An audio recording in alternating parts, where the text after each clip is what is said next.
Kisah Nabi Isa alaihi salam. Kelahiran Nabi Isa. Nabi Isa merupakan putra dari Maryam.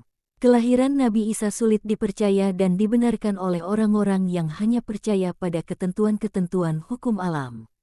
Namun bagi orang-orang yang beriman, kelahiran Nabi Isa merupakan kebesaran Allah yang maha berkehendak.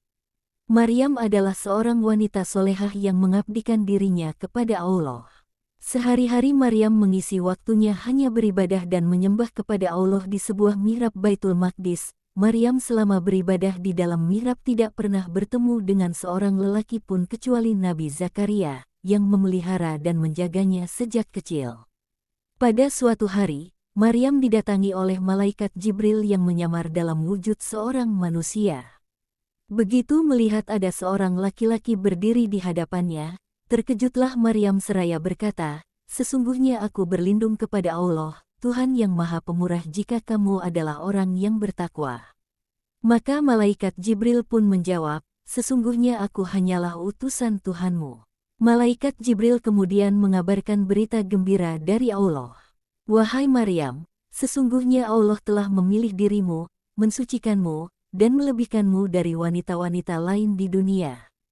Hai Maryam, sesungguhnya Allah menggembirakanmu dengan kelahiran seorang putra yang diciptakan dengan kalimat yang datang dari Allah. Anak ini bernama Isa Al-Masih putra Maryam.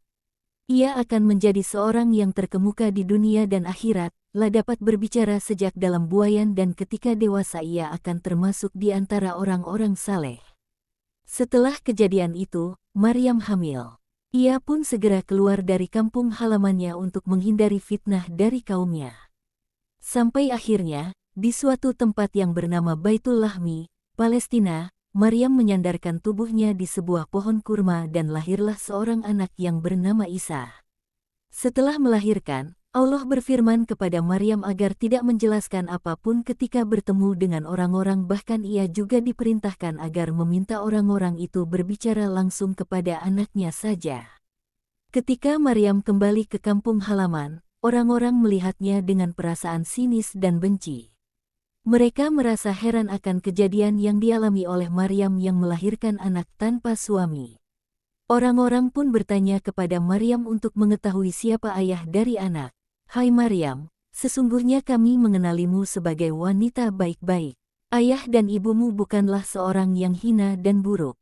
Mereka adalah orang-orang yang saleh lagi suci, dan siapa engkau mewarisi sifat yang seburuk ini?"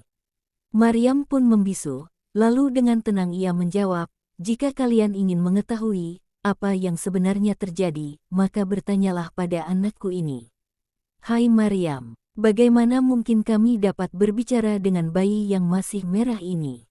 Apakah kamu gila?" seru mereka. Tak lama kemudian, dengan izin Allah bayi itu pun berbicara, "Sesungguhnya aku ini adalah hamba Allah.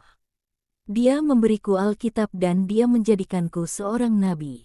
Dia juga menjadikan aku orang yang diberkati di mana saja aku berada, dan dia juga memerintahkan kepadaku untuk mendirikan salat serta menunaikan zakat selama aku hidup, serta berbakti kepada ibuku dan dia tidak menjadikan aku orang yang sombong lagi celaka." Terkejutlah semua orang yang hadir menyaksikan kejadian itu. Mereka sadar bahwa bayi itu adalah suatu mukjizat dan Allah. Bayi Maryam bukanlah bayi biasa. Mereka pun kembali menerima Maryam sebagai wanita yang mulia dan suci.